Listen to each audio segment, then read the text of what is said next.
Innal hamdalillah nahmaduhu wa nasta'inuhu wa nastaghfiruh wa na'udzu billahi min shururi anfusina wa min sayyiati a'malina. May yahdihillahu fala mudilla lahu wa may yudlil fala hadiya lahu.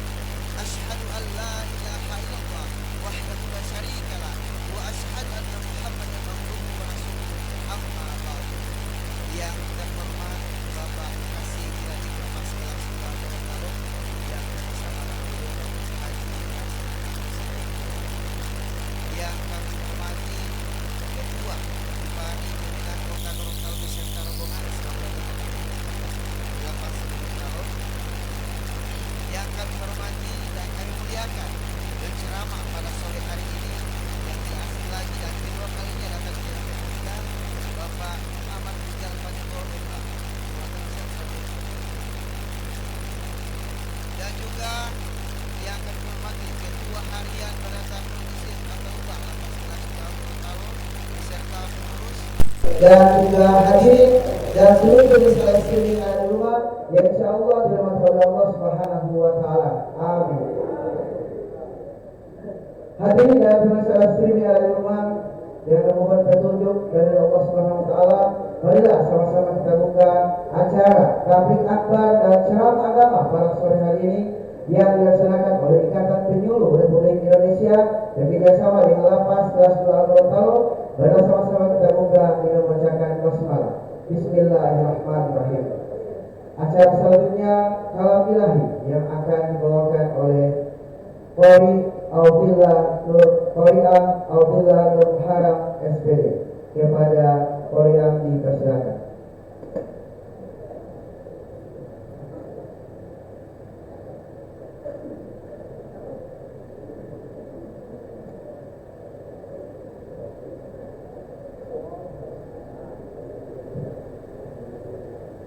Assalamualaikum warahmatullahi wabarakatuh.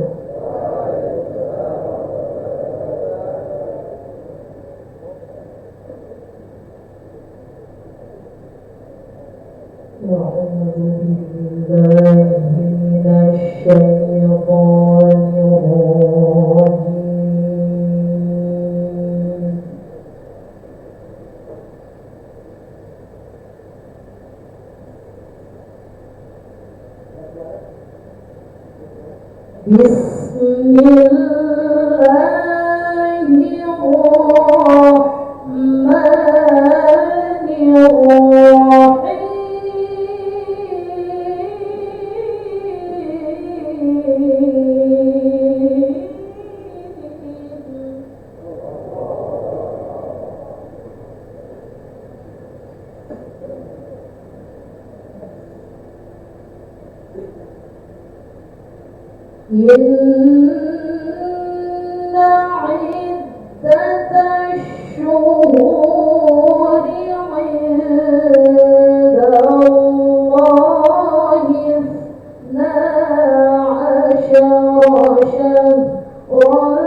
وقاتلوا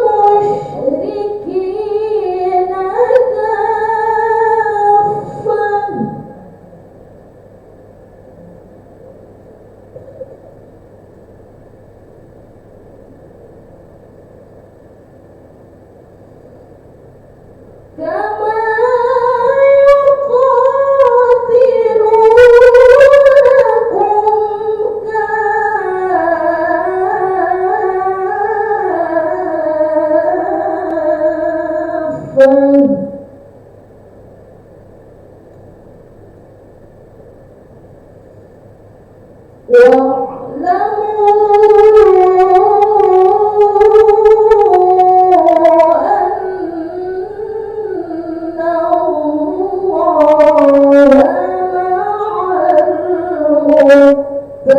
warahmatullahi wabarakatuh.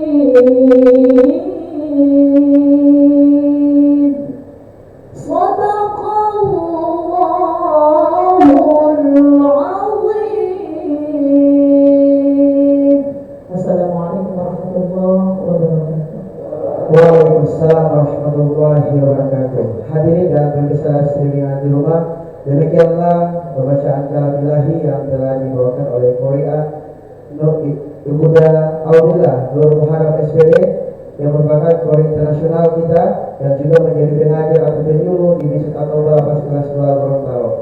Dan ucapkan banyak terima kasih dan semoga apa yang dibacakan bisa menambah ilmu dan juga rahmat untuk kita semua. Amin. Acara selanjutnya yaitu sambutan pertama yang akan disampaikan oleh Ketua IPARI Kemenak Kota Gorontalo yang akan disebut oleh Bapak Haji Yunus Nawai SAG MH. Kepada Bapak dipersilakan. Bismillahirrahmanirrahim. Assalamualaikum warahmatullahi wabarakatuh.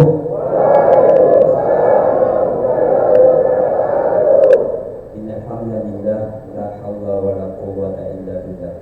Asyhadu an la ilaha illallah wahdahu la syarika lah wa asyhadu anna Muhammadan abduhu wa rasuluh la nabiyya ba'da. Yang kami hormati Bapak Haji Kasdim,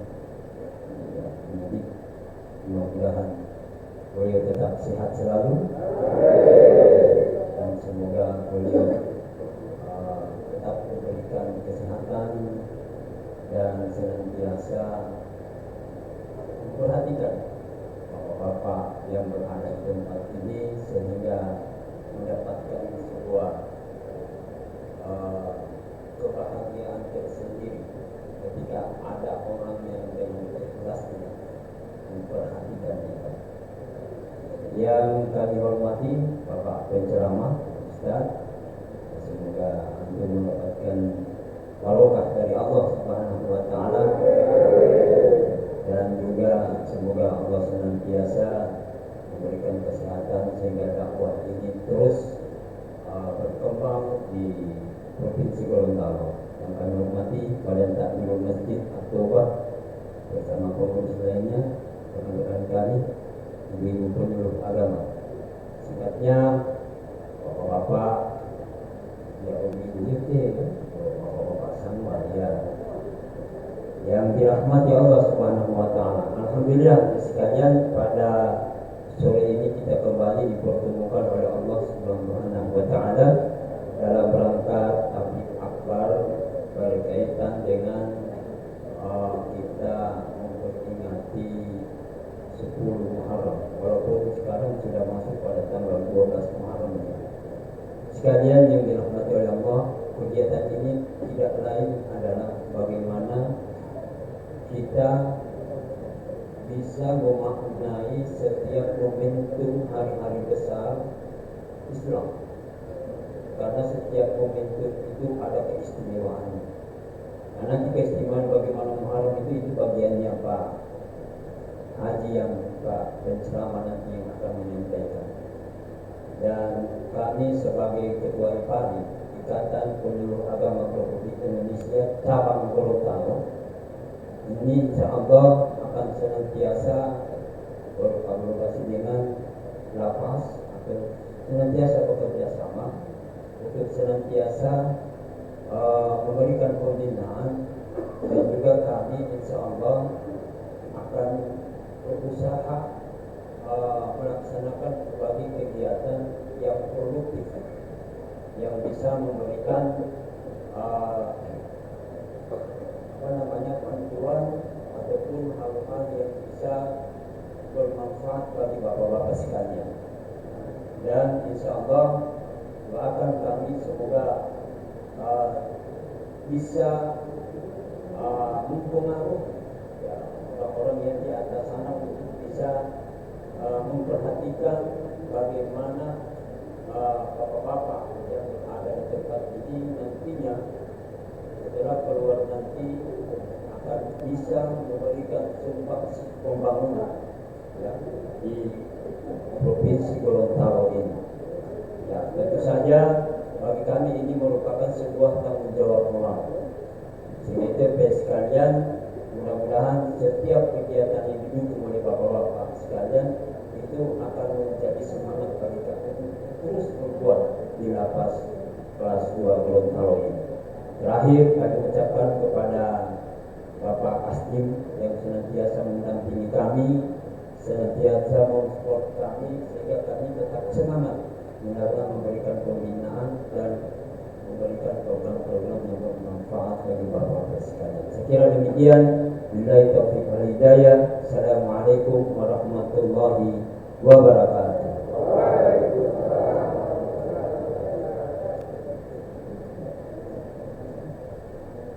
Hadirin yang bersahabat sekalian di rumah, itulah sambutan yang disampaikan langsung oleh Ketua IPARI Kemenag Kota Gorontalo yang menjadi motivasi dan juga dukungan untuk kita semua. Semoga kita lebih giat lagi dalam belajar membaca Al-Quran dan agama Islam, insyaallah. Baik, selanjutnya kita masuk pada sambutan kedua, yaitu sambutan dari Bapak Kasih dari Lapas Kelas 2 Gorontalo yang kami sebut nama beliau Bapak Haji Kasdin atau Sarjana Hukum. Kepada Bapak dipersilakan.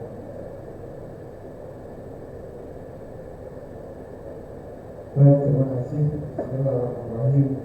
Assalamualaikum warahmatullahi wabarakatuh. Waalaikumsalam warahmatullahi wabarakatuh. Saya Pak Yunus, terus dilawakan kepada Pak Saya turun. Alhamdulillah wa kafa wa salatu wa salam ala Rasulillahi Mustafa wa alihi wa ashabihi ajma'in amma ba'd. Salam dihormati, kita muliakan beliau Al-Mukarram Bapak Haji Muhammad Rizal Paniboho Jemaah ya, kami undang bersama IPARI untuk memberikan tausiah bagi kita semua. Kemudian kami hormati Ketua IPARI Kota Gorontalo, beliau Bapak Yunus Nawawi SAG Jemaah. Kemudian kami hormati para pengunjung mulai dari Ibu Hajah Rahmat Suleman SAG, kemudian Ibu Hajah Masih Hajah SAG, kemudian Ibu Hajah Aulia Nur Muharram SPG, insyaallah. Para pengurus badan masjid, para jemaah yang insyaallah kita sama dirahmati dan dimuliakan oleh Allah Subhanahu wa Ta'ala. Saya tidak lama di majelis saja, kalau beliau yang mau ceramah di sini, saya tidak malah mau kasih pengajar. Saya ini kalau beliau ceramah. Baik, jemaah yang dirahmati Allah Subhanahu wa Ta'ala. Kita dari pagi tadi kegiatan ditutup dengan perjalanan kita, dan ini adalah sebenarnya puncak daripada kegiatan kerjasama antara IPARI dengan lapas.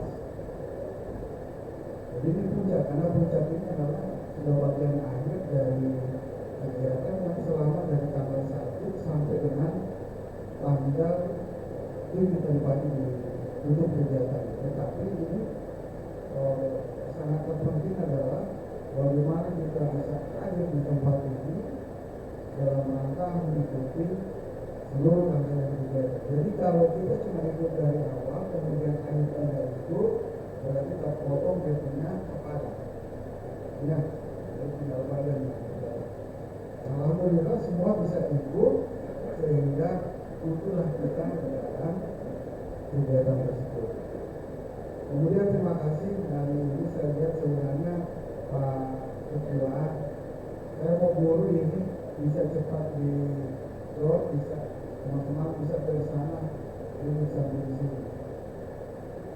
Tetapi kami baru bisa selesai pengecoran itu semalam. Saya kira masih di sini masih agak basah dan belum bisa kita. Namun apa yang disampaikan oleh Pak Ketua Panitia Pembangunan Masjid itu mudah-mudahan menyentuh hati kita semua yang ada di tempat ini, menyentuh hati kita semua yang nonton live streaming di channel kami Lapas Kelas 2A. Baik, itu saja. Dan tentunya kami memberikan apresiasi dan terima kasih banyak kepada tim dari Paris yang sudah mendorong seluruh kegiatan di lapas ini untuk berjalan dengan baik. Mendorong semua kegiatan yang ada di lapas ini agar kita bisa tentunya bisa belajar dengan baik tentang pendidikan Al-Quran dan nanti ke depannya dari tim IPARI ini bukan hanya sekedar kita belajar saja tentang pendidikan Al-Quran, namun juga praktik daripada pendidikan Al-Quran itu kita akan lakukan. Jadi ada implementasinya, walaupun tidak semua, tetapi ada implementasi dari pembelajaran kita itu kemudian akan berangkat bagaimana kita tentang pelestarian Al-Quran juga mengajarkan tentang nah, saya kira sudah cukup 5 menit yang saya harus konsisten dengan apa yang saya sampaikan. Terima kasih.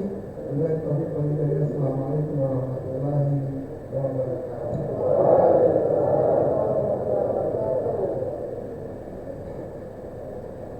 Hadirin dan berbicara yang ada di rumah, demikianlah sambutan dari Bapak Kasdi Mabesa Bidang Hukum selaku Kasih Bidang Lapas Kelas 2 Gorontalo, yang insya Allah apa yang disampaikan bisa menjadi penguat atau motivasi untuk kita semua sebagai warga binaan yang ada di lembaga pemasyarakatan Kota Gorontalo. Amin. Hadirin dan juga masyarakat yang ada di rumah, selanjutnya kita masuk pada acara inti kita pada sore hari ini dalam topik akbar, yaitu ceramah agama yang akan disampaikan oleh Al-Ustadz Bapak Haji Muhammad Rizal Panigoro MA. Kepada Ustadz dipersilahkan.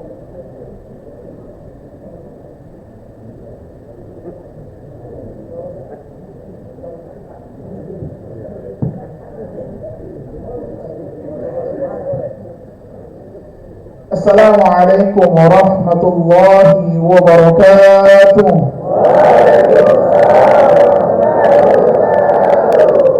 Alhamdulillah alladzi anzala as-sakinata fi qulubil mu'minin liyazdadu imanan ma'a imanihim. Ashhadu an la ilaha illallah wahdahu la syarika lah wa ashhadu anna Muhammadan 'abduhu wa rasuluh. Allahumma shalli ala Muhammad wa ala ali Muhammad. Yang saya hormati Bapak Kasih Binadik yang alhamdulillah senantiasa membersamai kegiatan-kegiatan keagamaan. Yang saya hormati Bapak Ketua IPARI, Ikatan Penyuluh Agama Republik Indonesia, bersama tim. Yang saya hormati Qori'ah kita, sahabat saya Ustazah Audila Nur Muharram SPD. Yang saya hormati Ketua Badan Ta'amirul Masjid At-Taubah, teman-teman sekalian yang semuanya mudah-mudahan kita dimuliakan Allah Subhanahu wa taala. Alhamdulillah, di sore hari ini kita bersyukur kepada Allah terlalu banyak nikmat yang Allah berikan, mulai dari nikmat sehat, nikmat umur, nikmat waktu, dan yang paling penting adalah nikmat keimanan kepada Allah Subhanahu wa taala. Kita masih diizinkan untuk sholat asar, kita masih diizinkan untuk melakukan ibadah-ibadah yang mana itu merupakan nikmat besar yang tidak Allah kasih kepada semua orang. Salawat dan salam kita haturkan kepada junjungan kita Nabi besar Nabi Muhammad sallallahu alaihi wasallam,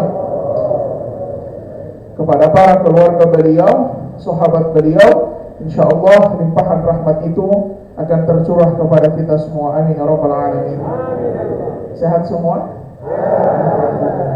Saya melihat tema dulu. Damai bersama manusia dan Allah, wujudkan semangat Muharram dalam iman dan ukhuwah Islam. Baik, Bapak Ibu yang dimuliakan Allah Subhanahu wa taala, karena ada ibu-ibu juga di sini. Biasa kan cuma bapak-bapak, ya sekarang Bapak Ibu. Jemaah yang dimuliakan Allah Subhanahu wa taala, Muharram itu adalah salah satu bulan yang dimuliakan Allah. Tadi ayatnya sudah dibacakan oleh Ustazah Audila. Inna iddatash syuhuri 'indallah 12 syahran fi kitabillah yauma khalaqas samawati wal ard minha arba'atun hurum.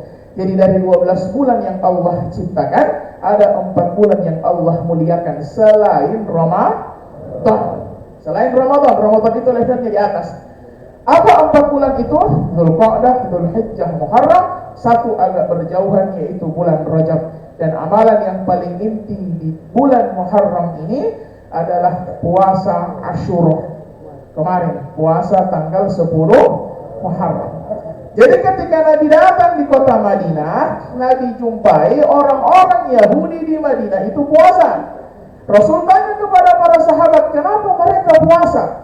Karena hari ini ya Rasul adalah hari yang utama, hari yang agung, hari yang mulia.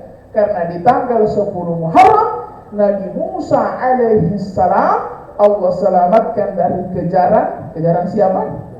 Fir'aun. Dari kejaran Fir'aun. Maka sebagai bentuk syukurnya mereka puasa. Lalu kata Rasul, kalau begitu kita orang lebih berhak, lebih pantas, lebih harus untuk puasa.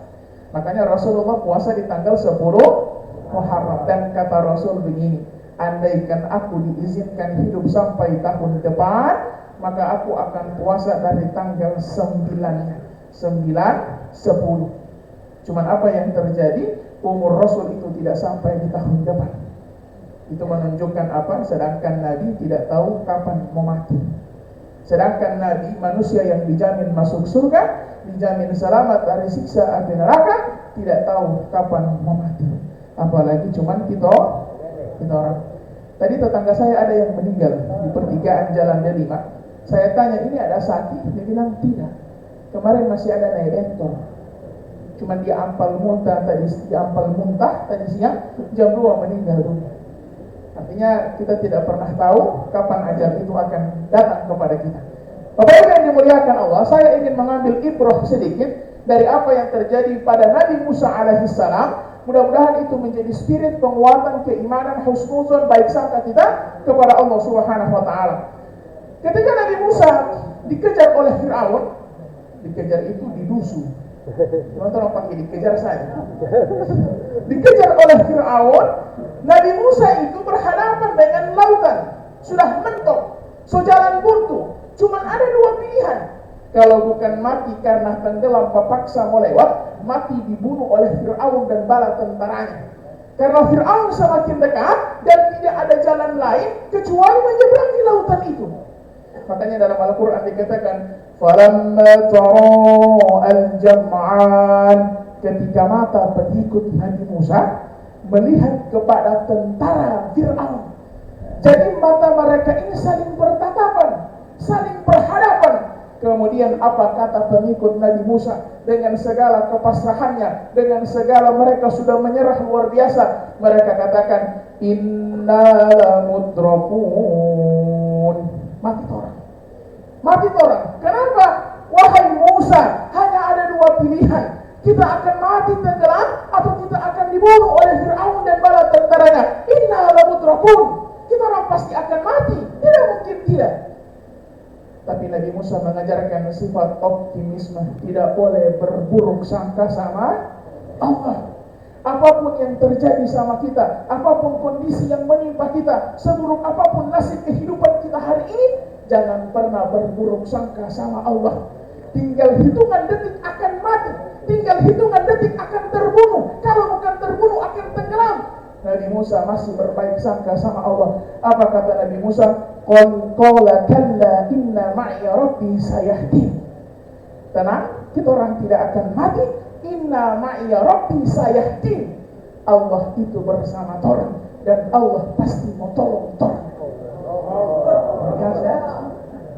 Keyakinan Nabi Musa bahwa Allah tidak akan mungkin menyia-nyiakan mereka, bahwa Allah pasti menolong mereka, dibuktikan Allah turunkan wahyu. Apa yang diperintahkan sama Nabi Musa? Pukul tongkat ke atas laut. Maka seketika laut itu terbelah. Ketika terbelah, Musa lewat, pengikutnya lewat, Fir'aun dapat lihat, Fir'aun lewat. Ternyata ketika Fir'aun lewat, itu sungai, itu lautan kembali tertutup. Makanya Fir'aun meninggal tenggelam di atas lautan. Jadi Nabi Musa mengajarkan tidak boleh pasrah, tidak boleh putus asa, harus semangat. Karena bagaimanapun kondisi kita, sepersekian detik pun akan mati, akan meninggal dunia, tetap berbaik sangka sama Allah Subhanahu wa Ta'ala. Karena pertolongan Allah senantiasa bersama dengan orang-orang yang yakin, orang-orang yang beriman kepada Allah Subhanahu wa Ta'ala. Saya dikasih waktu sebelum jam 5 so harus selesai. Makanya saya agak kasih cepat sedikit.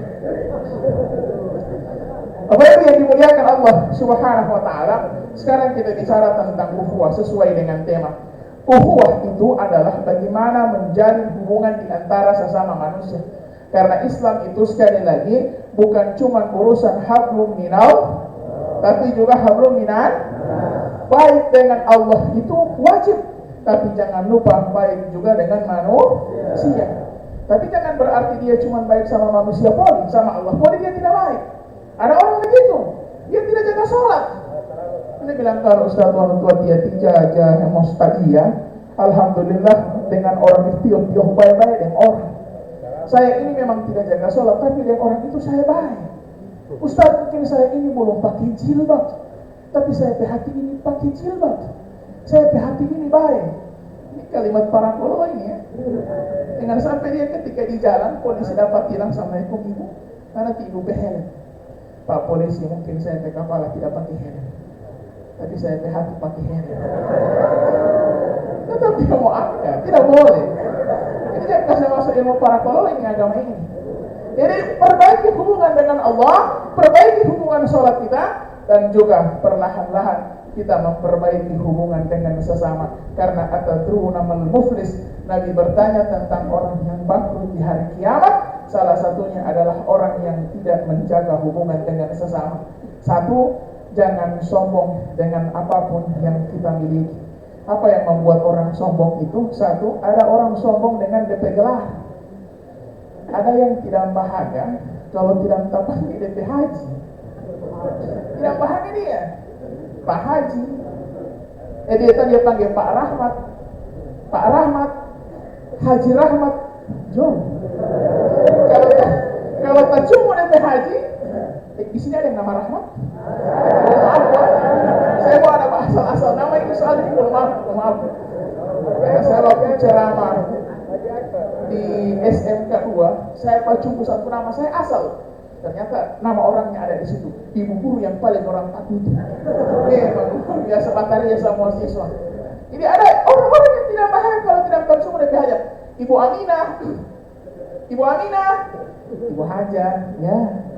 Bahagia dia kalau tak semua DP hajat. Makanya jamaah haji Gorontalo ini sudah kembali. Saya diundang beberapa kali untuk mengisi acara penyambutan jamaah haji.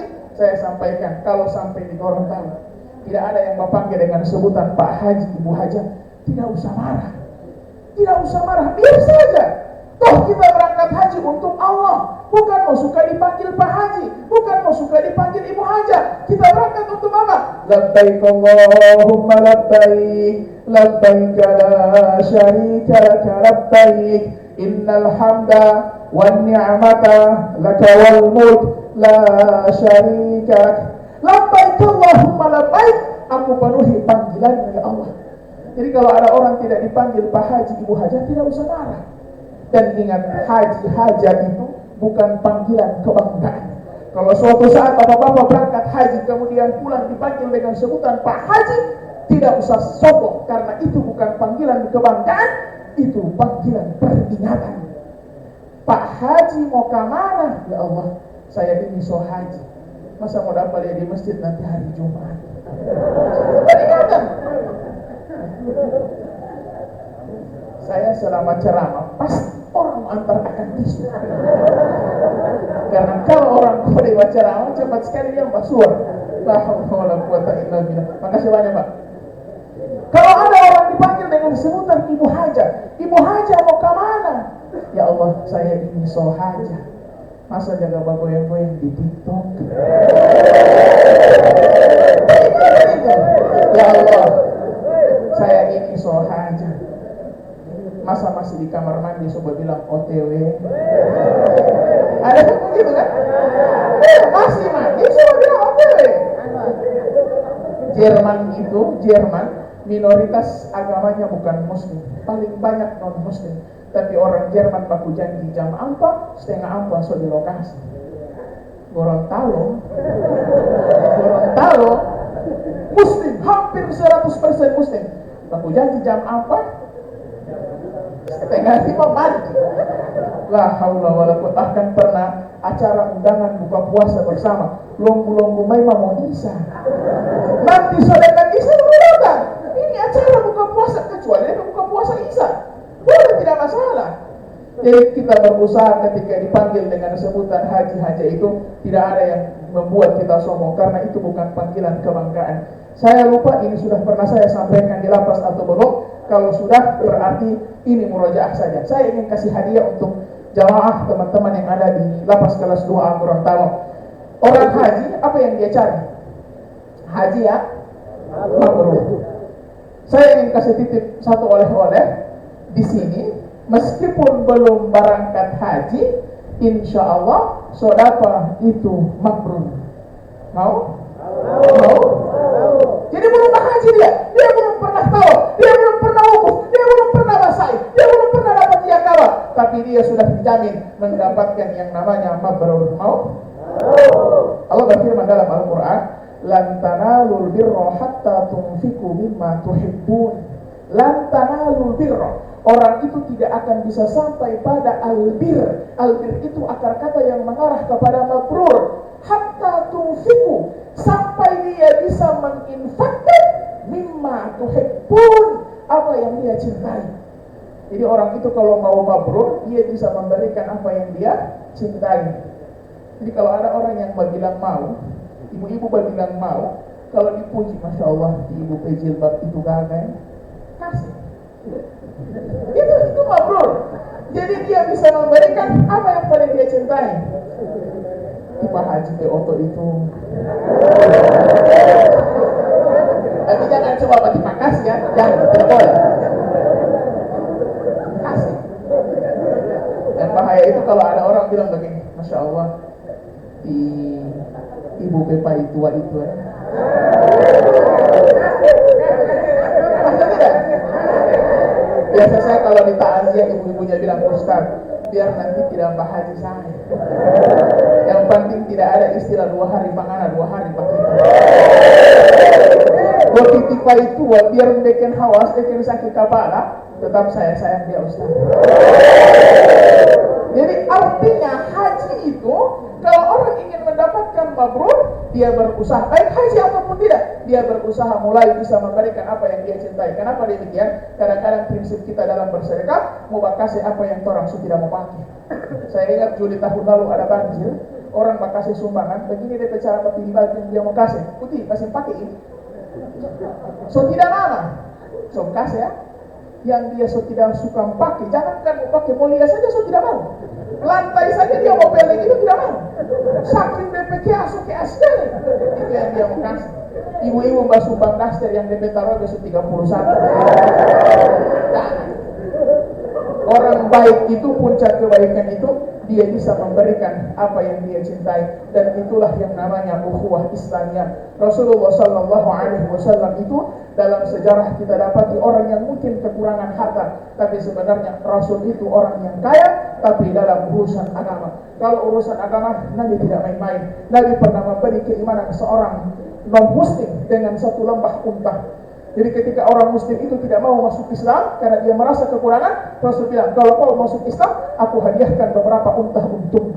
Jadi Rasulullah itu orang yang ringan sekali untuk berbagi kepada orang lain. Rasulullah itu orang yang ramah. Makanya jangan sampai dia berbaik kepada Allah Subhanahu wa Ta'ala, tapi dia jahat dengan orang lain. Dia perbaiki salatnya, tapi Masya Allah dengan tetangga jahatnya luar biasa. Dari pohon mangga semua terbungkus dengan karung.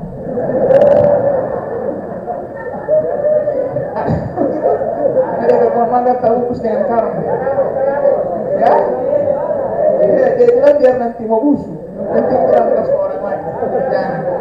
Perbaiki hubungan dengan orang lain, perbaiki hubungan dengan sesama. Cintai orang lain, sebagaimana engkau ingin dicintai. Kalau tidak mau hati ini terluka, maka jangan lukai hati orang lain. Kalau tidak mau diri ini tersakiti, jangan sakiti orang lain. Konsep dalam Islam, cintai orang lain sebagaimana engkau mencintai dirimu sendiri. Tapi ini prinsip di Gorontalo kadang-kadang rusak ketika acara foto bersama. Kalau foto bersama itu mayoritas ibu-ibu. Kadang-kadang bercerita ibu-ibu di sini. Karena ibu jangan, ya. Ibu-ibu itu kadang kalau foto, belum hapus saja.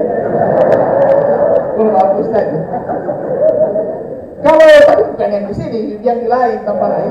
Kadang-kadang kalau foto, prinsip cintai orang lain seperti mencintai diri sendiri itu dia tidak pakai. Ketika foto rame-rame, dia akan pilih dari 20 foto mana yang dia paling gagah. Dia tidak peduli orang lain dia. Mau ada yang masih pakai sebaya jilbab, ada yang masih pakai nyala lampu, dia tidak peduli. Yang penting dia gagah, itu dia posting. Padahal kalau prinsip cintai orang lain seperti mencintai diri sendiri, pilih yang gagah semua. Tapi kadang-kadang yang dia pilih yang paling dia gagah, terserah ada yang mau tidak. Yang penting dia gagah, itu dia posting. Sebaliknya, biar yang 19 orang gagah, tapi dia sendiri dia tidak posting. Dia tidak mau posting. Apalagi dengan alasan tanpa dia gode kita. Saya sampaikan, kalau foto itu baru dapat dia gode, bukan salah orang foto itu. Orang salah itu. Biar orang yang paling jago yang foto susah berubah. Yang bisa dirubah adalah diri sendiri. Masya Allah. Bapak Ibu yang dimuliakan Allah Subhanahu Wa Taala, ini bagaimana kita memperbaiki hubungan dengan sesama, ukhuwah dengan orang lain. Tidak usah merasa sombong. Pak Doktor, Pak Profesor, SAG, MAG, segala rupa. Ingat, gelar terakhir kita adalah almarhumah. Betapa banyak orang di pagi hari dipanggil dengan sebutan Pak Prof.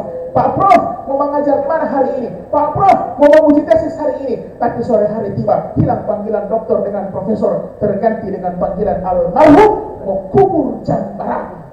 Jadi sesingkat itu kita berganti antar gelar kita, dihormati, disanjung orang lain dengan sebutan Pak Prof, dengan sebutan Pak Dokter. Tapi ketika ajal datang, hilang semua itu, diganti dengan sebutan almarhum atau jenazah. Mau dikuburkan jam berapa? Maka ukhuwah Islamnya itu bagaimana memperbaiki hubungan dengan orang lain. Tunjukkan sikap-sikap baik kita, tunjukkan bagaimana akhlak-akhlak yang baik kita. Karena Islam, ada yang bilang Islam itu agama yang suka perang. Rasulullah itu suka perang. Coba kita riset dari data. Rasulullah SAW hidup sebagai seorang nabi 23 tahun. 23 tahun kita kalikan 365 hari, ada sekitar 8.400 hari lagi. Rasulullah hidup sebagai seorang nabi 8.000 hari lagi. Nabi hidup sebagai nabi. Berapa banyak waktu yang dipakai nabi untuk berperang? Tidak sampai 80 hari. Artinya kalau mau total kehidupan nabi, cuma 1% yang dipakai untuk perang. Perang itu pun untuk menegakkan agama Allah. Kalau Rasul yang dihina, Rasul tidak marah. Kalau Rasul yang dicaci maki, Rasul tidak tersinggung. Tapi jangan menghina agama yang dibawa oleh Nabi Sallallahu Alaihi Wasallam. Rasul itu Pak, orang yang suka baku sedu, bukan suka, pernah baku sedu, pernah bercanda. Dan Rasulullah itu bukan orang yang kemudian keras, tidak. Rasulullah itu orang yang ramah. Karena Rasulullah punya baku sedu itu, ada seorang kawan, dia antarkan kurma, sahabat Nabi, dia antarkan kurma di majelisnya Rasulullah.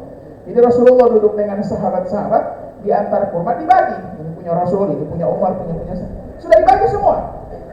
Ketika sementara makan, Umar makan. Setelah Umar makan, ini DP biji, dia taruh di muka Rasul. Ini dia makan, tapi dia taruh di tempatnya Rasul. Dia makan, dia taruh, dia makan, dia taruh. Selesai semua makan, kata Umar begini, ini Umar baku sedu. Ya Rasul, banyak sekali kurma yang kau makan.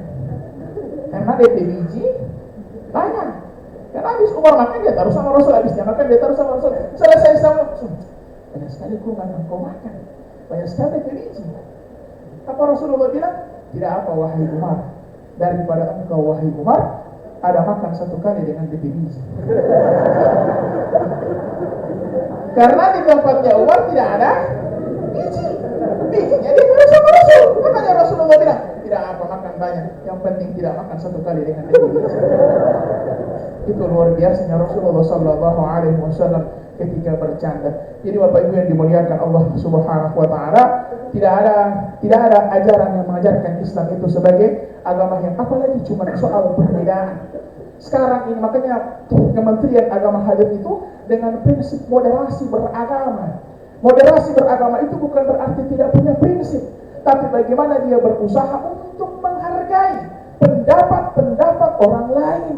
Hari ini ada yang bakal cuma gara-gara apa? Gara-gara celana. Celana di bawah mata kaki dibilang ahli neraka. Kalau yang cingkrang itu ahli surga, kalau di bawah mata kaki itu ahli neraka. Kedua-duanya ada dalil, kedua-duanya ada dasarnya. Yang penting masih pakai celana. Yang masalah itu kalau dia tidak pakai celana, itu yang masalah. Atau orang sholat, bapak-bapak di sini kalau mau sholat, mau sujud, turun tangan dulu atau buku-buku dulu? Dua-dua ya. Kira-kira paling banyak di sini turun dengan buku-buku atau tangan? Buku. Bapak-bapak tahu orang-orang yang DP badan basah itu susah dengan buku-buku. Apa yang sudah lanjut usia susah, bisa mau hancur ditampung. Makanya lebih banyak turun dengan tangan. Dan dua-duanya ada dasar. Kenapa? Sahabat yang meriwayatkan Rasul turun dengan lutut lebih dulu, boleh jadi dia menyaksikan ketika Rasulullah dalam keadaan sehat walafiat, makanya Rasulullah bisa turun dengan lutut lebih dulu. Sementara sahabat yang meriwayatkan turun dengan tangan, mungkin dia melihat Rasulullah dalam keadaan kurang sehat, makanya dia turun, makanya dia saksikan Rasulullah turun dengan tangan lebih dulu. Dua-duanya boleh, tidak ada yang perlu diperdebatkan. Hargai pendapat orang lain selama itu masih ada dalil, masih ada hujahnya. Yang tidak boleh orang sujud turun dengan kapal. Kalau dia turun dengan kapal, itu bahaya. Ya, kedua, lewat bicara itu kepala yang hancur. Hargai perbedaan. Saya pernah sampaikan di sini, tapi tidak apa saya ulangi. Memahami perbedaan itu seperti ini. Ketika ada seorang suami, dia pulang dari sawah, dari kebunnya, dia berdiri di muka rumah, di teras. Kemudian dia bilang, minta tolong ambilkan air dulu tiba apa? Di rumah ada DP anak, ada DP istri. Dapat dengar perintah orang tuanya, suaminya dari depan rumah, istrinya berpikir, oh, di bapak ini pasti yang dia minta air mau cuci akan kaki. Karena kalau yang dia minta air minum langsung masuk, karena di rumah, masa dia tidak tahu galas di mana, air di mana? Maka yang dibawa adalah air 1 ember mau cuci akan kaki karena dia dari sawah. Anaknya berpikir, dan yang dia minta ini adalah air es, air minum, karena ia pulang dari sawah, panas-panas siang-siang tengah hari. Akhirnya sampai di depan teras, istrinya bawa air 1 ember, anaknya bawa air dingin 1 gelas. Siapa yang salah, siapa yang benar? Tidak ada. Tergantung bagaimana perspektif, bagaimana cara mengambil sebuah dalil, perkataan Nabi bagaimana ditafsirkan dengan ilmu-ilmu penafsiran yang ada. Makanya dalam Islam itu selama dia masih ada dalil, maka kita akomodir itu sebagai sebuah perbedaan. Kunut subuh tidak kunut subuh, dari dulu tidak selesai. Alhamdulillah belakangan ini sudah mulai reda. Kenapa? Karena baru sedikit yang jaga sampai hari subuh. Dulu ribut karena banyak yang jaga sholat subuh. Sekarang perdebatan kunut dengan tidak kunut itu mulai berkurang. Kenapa? So tidak ada pas subuh. Maka jaga ukhuwah kita dengan apa? Satu, jauhi sifat sombong dengan gelar, sombong dengan keilmuan. Iblis itu diusir dari surga karena apa? Karena sombong. Ana khairum minhu. Ketika disuruh sujud sama Adam, dia mengatakan, aku tidak mau. Aku diciptakan dari api, sedangkan Adam cuma diciptakan dari tanah. Aku lebih mulia, aku lebih agung, aku lebih suci daripada Adam. Iblis 1 kali menolak sujud kepada makhluknya Allah, dikeluarkan dari surga. Kita menolak sujud, tidak mau sujud kepada Tuhannya Adam. Kira-kira bagaimana itu ya? Maka mudah-mudahan kita kerjakan ibadah sholat kita sebagai bentuk ketundukan, ketawaduan kita kepada Tuhan kita, kepada Allah, dan kita jaga ukhuwah dengan sesama. Mudah-mudahan dengan itu Allah akan mudahkan jalan kita untuk masuk ke dalam surganya Allah Subhanahu wa Ta'ala. Yang kita inginkan satu, ketika kita meninggal dunia nanti, banyak orang yang mendoakan kita, banyak orang yang mengirimkan doa untuk kita, banyak orang yang menyolatkan jenazah kita. Bagaimana itu bisa terjadi kalau kita seumur hidup, selama hidup tidak baik dengan orang, tidak menjaga hubungan dengan orang, tidak menjaga hubungan dengan sesama, dengan kawan-kawan. Bagaimana mungkin di hari kematian kita banyak yang simpati? Namun orang bilang kemarin, siapa yang meninggal itu tiku haji jam nawati. Kenapa seumur hidup ini tidak ada MPK seotot tutup terus. Jangan sampai ya, maka mudah-mudahan kita berusaha memperbaiki umur kita, sisa usia kita dalam momentum Muharram berhijrah kepada Allah Subhanahu wa taala dari hubungan yang tidak baik kepada sesama. Mudah-mudahan sebagaimana Allah kumpulkan kita hari ini, Allah akan kumpulkan kita juga nanti di surganya Allah Subhanahu wa taala. Oke, pas-pas. Saya rasa demikian apa yang bisa saya sampaikan. Kita paripurnakan dengan doa. Mudah-mudahan Allah menerima mengijabah doa kita semua. Bismillahirrahmanirrahim. Alhamdulillahirabbil alamin. Allahumma shalli ala Muhammad wa ala ali Muhammad. Allahumma inna nas'aluka salamatan fid din wa 'afiyatan fil jasad wa ziyadatan fil 'ilmi wa barakatan fil rizqi wa tawbatan qabla al-maut wa rahmatan 'inda al-maut wa maghfiratan ba'da al-maut. Allahumma ighfir lil muslimina wal muslimat wal mu'minina wal mu'minat al-ahya'i minhum wal amwat innaka sami'un qaribun mujibud da'wat ya qadiyal hajat. Allahumma innaka 'afuwun tuhibbul afwa fa'fu anna ya karim. Rabbana atina fid dunya hasanah wa fil akhirati hasanah wa qina 'adzaban nar. Subhana rabbika rabbil 'izzati amma yasifun wa salamun 'alal mursalin walhamdulillahi rabbil alamin. Mohon maaf atas segala kekurangan. Billahi taufiq wa hidayah. Assalamualaikum warahmatullahi wabarakatuh. Waalaikumsalam warahmatullahi wabarakatuh. Demikianlah ceramah agama yang sangat luar biasa ini dan sangat motivasi untuk kita semua sebagai warga binaan. Insya Allah dalam minggu depan Ustaz bisa diundang kembali di masjid ini. Insya Allah Ustaz. Juga para hadirin yang ada di Masjid Abdullah Mas Dewas